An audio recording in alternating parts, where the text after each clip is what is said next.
जनवार्तामध्ये आपणा सर्वांचं स्वागत। प्रथम पाहूया ठळक बातम्या।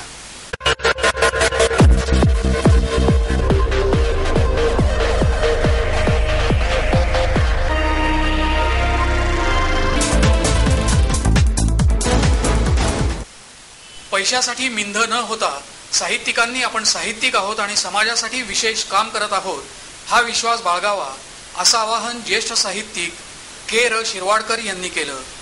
शिरवाडकर यांच्या हस्ते डॉक्टर माधवी वैद्य यांना काव्य प्रतिभा पुरस्कार प्रदान करण्यात आला। यावेळी ते बोलत होते। यावेळी बोलताना ते पुढे म्हणाले की आजकाल साहित्यिक संस्थांमध्ये राजकारणाच्या हस्तक्षेपाचं प्रमाण वाढलं असून धर्म आणि राजकारण या दोन्हीच्या नावाने गुंडगिरी वाढली आहे। साहित्यिकांनी या गुंडगिरीच्या आहारी न जाता आपलं कार्य करून समाजातल्या या वाईट प्रवृत्तींवर मात केली पाहिजे। मराठी माणसाला कवितेची ओळख करून देणाऱ्या माधवीताईंचं कार्य वाखाणण्याजोगं असून आजच्या या रुक्ष काळात साहित्याच्या सिंचनाचं कार्य माधवी वैद्य यांनी अभ्यासाबरोबरच वाङ्मयीन प्रेमाने जपलं आहे। त्यामुळेच त्यांना सादरीकरणाचं भान आलं आहे। मराठीचे साठोत्तरी काळातलं समृद्ध साहित्य जतन करण्याचं मोलाचं काम त्यांनी केलं आहे। या नवीन पिढीपर्यंत हे साहित्य नेण्याचं काम खरोखरच उल्लेखनीय आहे। यावेळी बोलताना डॉक्टर माधवी वैद्य म्हणाल्या की आजचा हा पुरस्कार म्हणजे आम्ही अनन्वयामार्फत केलेल्या सांघिक कामाची पावती आहे। तसंच आई वडिलांनी दिलेल्या विविध कलांच्या संस्कारांमधून गीतांचे शब्द आणि लय समजले, त्यातूनच सादरीकरणाची कला आत्मसात झाली। यावेळी शैला मुकुंद यांनी मनोगत व्यक्त केलं। अंजली महागावकर यांनी सूत्रसंचालन केलं। प्रमोद आडकर यांनी प्रास्ताविक तर मनीष खाडीलकर यांनी आभार प्रदर्शन केलं।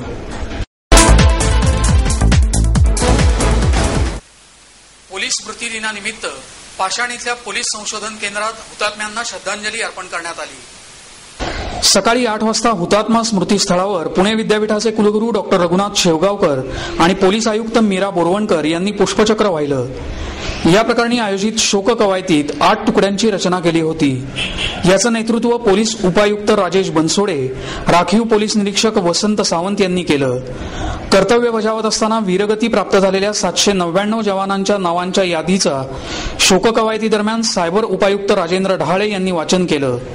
महाराष्ट्र पोलीस दलातले 2 अधिकारी आणि 16 कर्मचारी अशा 18 जणांना मागील वर्षात वीरमरण प्राप्त झालं। यावेळी सेवानिवृत्त पोलीस अधिकारी भास्करराव मिसर, सु. ग. सहस्त्र भोजने, ए. डी. जोग, ज्ञानचंद वर्मा, शमीम मुश्रीफ, महेश गौरी तसंच अप्पर पोलीस आयुक्त अनंत शिंदे, प्रभात कुमार लाटकर, संजीव सिंगल, एटीएस प्रमुख रवींद्र कदम, अनंत रोकडे, मनोज पाटील उपस्थित होते। सूत्रसंचालन पोलीस उपअधीक्षक सुनीता काळबांडे यांनी केलं। सुचित्रा तबीब, HR लोंढे यांनी त्यांना मदत केली।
पंढरपूर इथल्या श्री विठ्ठल मंदिराचा गाभारा सोन्याने मढवण्याचा प्रस्ताव नाकारणं हा निर्णय अनाकलनीय असल्याचा आरोप वि. द. कराड यांनी केला आहे। याबाबत बोलताना कराड म्हणाले की हा प्रस्ताव गेले 3-4 महिने समितीच्या समोर पडून होता।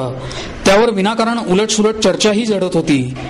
या विठ्ठल रुक्मिणी देवस्थानचं राऊळ सुवर्णजडित करण्याच्या प्रकल्पाविषयी पूर्ण माहिती न घेताच काही मंडळी नको ती उलटसुलट विधानही करीत होती। आमच्या संस्थेच्या वतीनं मंदिर समितीच्या सर्व सदस्यांना सदरील कार्याबद्दल सविस्तर माहितीही सक्षम भेटून देण्यात आली होती, असा दावा करून जनवार्ताशी बोलताना ते म्हणाले,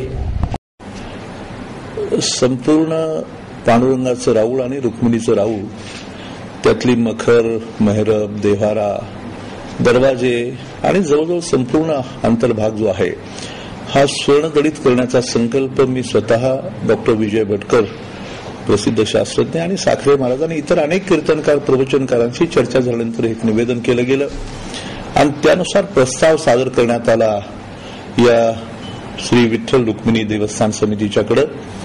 त्याच्या अगोदर काही दिवसापूर्वी या समितीच्या काही सदस्यांच्या साक्षीने खरं म्हणजे 2 स्वर्णदलित छत्र्या पांडुरंगाच्यासाठी आणि रुक्मिणीसाठी प्रदान करण्याचा निर्णय झाला. त्या सादरही केल्या गेल्या आषाढी एकादशीच्या पहाटे पूजेच्या वेळेला आणि त्याच्यानंतर हे पुढचं कार्य हाती घ्यावा असा संकल्प बोलला गेल्यानंतर तसा एक संपूर्ण प्रस्ताव विजय भटकर, मी आणि साखरे महाराजांनी तिघांनी प्रातिनिधिक स्वरूपात सह्या करून आळंदी देव परिसर विकास समितीच्या विश्वशांती केंद्राच्या इंडिया इंटरनॅशनल मल्टीव्हर्सिटी आणि विश्वशांती केंद्र आळंदी अशा संस्थांच्या माध्यमातून तो देण्यात आला आणि वास्तविक त्याच्याबद्दल अनेक वेळेला चर्चा झाली. हे सर्व पारदर्शक असावं याच्याकरता मुळामध्ये पहिलं असं झालं की याच्याकरता एक कार्यकारी समिती, एक मार्गदर्शक समिती आणि प्रत्यक्ष कृतीशील काही कार्य करण्यासाठी हिशोब ठेवण्यासाठीची एक समिती, अशा 3 समित्या आम्ही सुचवल्या. त्याच्यामध्ये सर्वात वैशिष्ट्यपूर्ण अशी भाग आहे की या विठ्ठल रुक्मिणी देवस्थान समितीचे 7 सदस्य अध्यक्षांच्या सहित त्या समितीमध्ये राहतील असं लेखी स्वरूपात त्यांच्याकडे सादर केलं. ते त्यांना समजावून सांगण्यात आलं आणि या कार्याला हाती घ्यायचं असं ठरलं.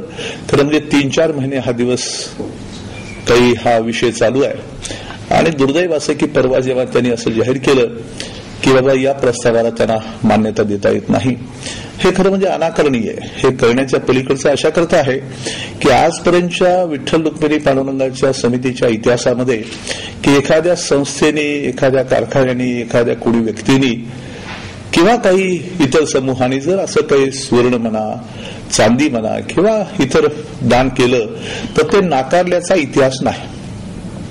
वास्तविक ही समिती किंवा विठ्ठल रुक्मिणी देवस्थान समिती तिथलं व्यवस्थापन पाहते, वारकऱ्यांच्या सुविधा पाहते, हे जरी बरोबर असलं परंतु जेव्हा एखादं कार्य असं एखाद्या व्यक्तीच्या किंवा संस्थेच्या माध्यमातून हाती घेतलं जातं तर त्याचा पांडुरंगाच्या चरणी ते अर्पण केल्यानंतर अशा प्रकारचं स्वर्णदान ते स्वीकारून ते पांडुरंगाच्या चरणी अर्पण करायचं असतं. श्रद्धेचा भाग असेल तर मला असं वाटतं की या सर्व आपल्या परंपरेचा, भारतीय संस्कृतीचा, परंपरेचा, तत्वज्ञानाचा भाग लक्षात घेऊन सुद्धा 21व्या शतकामध्ये मात्र आपल्या पंढरपूरच्या भूतलावरील वैकुंठ ज्याला म्हटलं जातं आणि ज्या ठिकाणी ज्ञानाची पूजा झाली आणि अंतिम सत्याचा शोध घेतला गेला अशा त्या वैभवशाली पांडुरंगाचं वैभव त्या अप्रोप्रिएट स्वरूपात मांडण्याचा हा विनम्र प्रयत्न आहे. आमची तक्रार कोणाबद्दलही व्यक्तिशा नाही, पण मला वाईट असं वाटतं की पागेंच्या सारखी व्यक्ती तिथं असताना प्रत्यक्ष एखादं वारकऱ्यांच्या सुविधेचं कार्य कधीही उभं करायचं नाही आणि फक्त या ठिकाणी निमित्त दाखवून अशा प्रकारे हा प्रकल्प वारकऱ्यांनी सुचवलेला. आम्ही एक वारकरी म्हणून हा प्रकल्प घेतला, हे काही संस्थेचे प्रमुख म्हणून घेतलेला नाही. विजय भटकर सारखा शास्त्रज्ञ एक वारकरी संप्रदायाचा निष्ठावंत पाईक आहे. ही माणसं त्या ठिकाणी येऊन हे कार्य करत असताना त्यांना सहकार्य करावं असं माझं मत आहे आणि त्यांना पुन्हा सांगेन मी की त्यांना खरोखर माझ्या मनाने की त्यांना या बाबतीमध्ये सद्बुद्धी होईल आणि हे कार्य तडीस जाईल असा माझा स्वतःचा विश्वास आहे.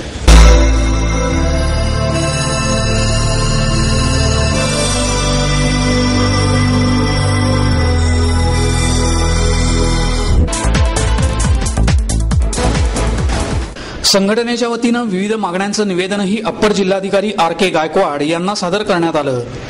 राज्य सरकारी कर्मचाऱ्यांच्या अनेक मागण्या प्रलंबित आहेत, त्या पूर्ण करण्यास शासन जाणीवपूर्वक विलंब करत आहे असा आरोप संघटनेच्या वतीनं करण्यात आला. केंद्र शासनाने जुलै 2010 पासून महागाई भत्ता लागू केला, तो राज्य शासनाने कर्मचाऱ्यांना तात्काळ लागू करावा. महागाई भत्त्याची मागच्या 25 महिन्याची थकबाकी तात्काळ द्यावी. सर्व संवर्गातील आणि खात्यातील रिक्त पदं तत्काळ भरावीत. अनुकंपा तत्वावरील भरतीला प्राधान्य द्यावं. सर्वांना बोनस द्यावा. तसंच केंद्राप्रमाणे वाहतूक भत्ताही देण्यात यावा. 6व्या वेतन आयोगाची थकबाकी एका हप्त्यात रोखीने देण्यात यावी. अशा विविध मागण्या संघटनेनं केल्या आहेत. या मागण्यांसाठी जिल्हाधिकारी कार्यालयाच्या आवारात कर्मचारी संघटनेच्या वतीनं आंदोलन करण्यात आलं. संघटनेचे अध्यक्ष रवींद्र जगताप, सरचिटणीस किशोर वाईकर, कार्याध्यक्ष विष्णू मानकर आणि लक्ष्मीकांत पाचरणे यांच्या मार्गदर्शनाखाली हे आंदोलन करण्यात आलं. महागाई भत्ता देण्यात येत नसल्याचा निषेधही यावेळी करण्यात आला. येत्या काही दिवसांमध्ये याबाबत योग्य निर्णय न झाल्यास सर्व कर्मचारी बेमुदत संपावर जातील असा इशाराही संघटनेच्या पदाधिकाऱ्यांनी दिला आहे.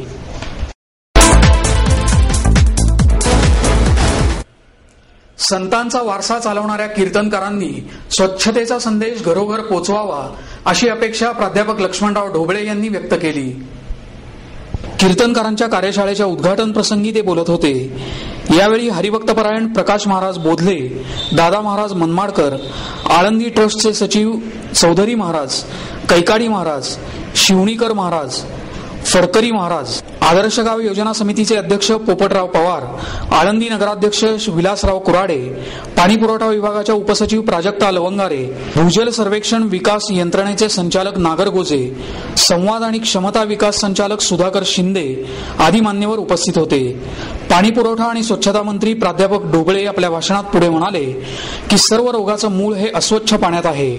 अस्वच्छ पाण्यामुळे बालमृत्यू होतात. पाणी स्वच्छ राहिलं तर 50% रोगराई नष्ट होईल. त्यामुळे स्वच्छतेबाबत समाजात जनजागृती होणं आवश्यक आहे. स्वच्छतेचा आणि पाणी पुरवठ्याच्या शुद्धतेचा कार्यक्रम जनतेपर्यंत न्यायचं काम कीर्तनकार उत्तम प्रकारे करू शकतात. त्याचबरोबर नागरिकांनीही स्वजाणीवेने स्वच्छतेचा पुरस्कार करून हागणदारी मुक्त गाव योजनेला उत्तम प्रतिसाद दिला पाहिजे अशी अपेक्षाही प्राध्यापक ढोबळे यांनी यावेळी व्यक्त केली.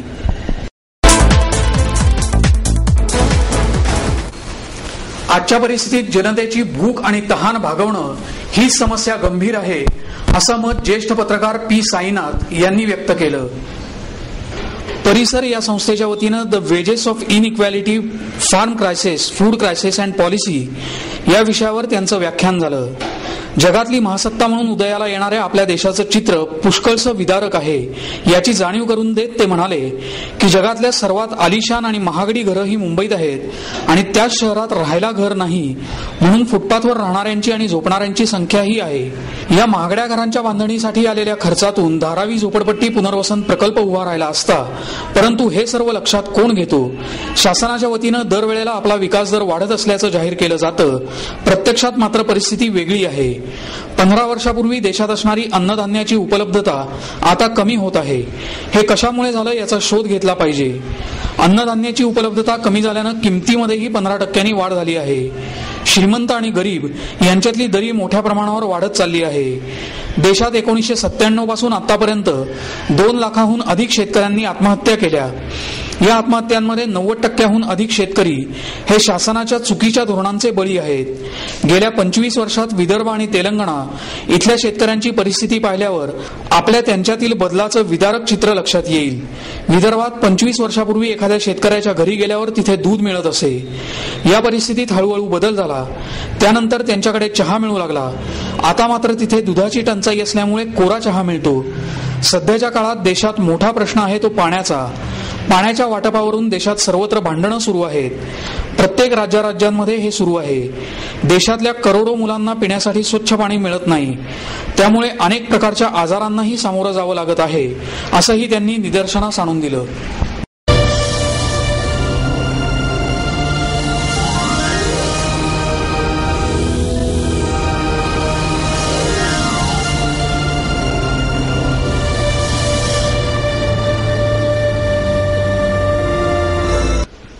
याबरोबरच आजचं बातमीपत्र संपलं. पुन्हा भेटू उद्या याच वेळी. नमस्कार.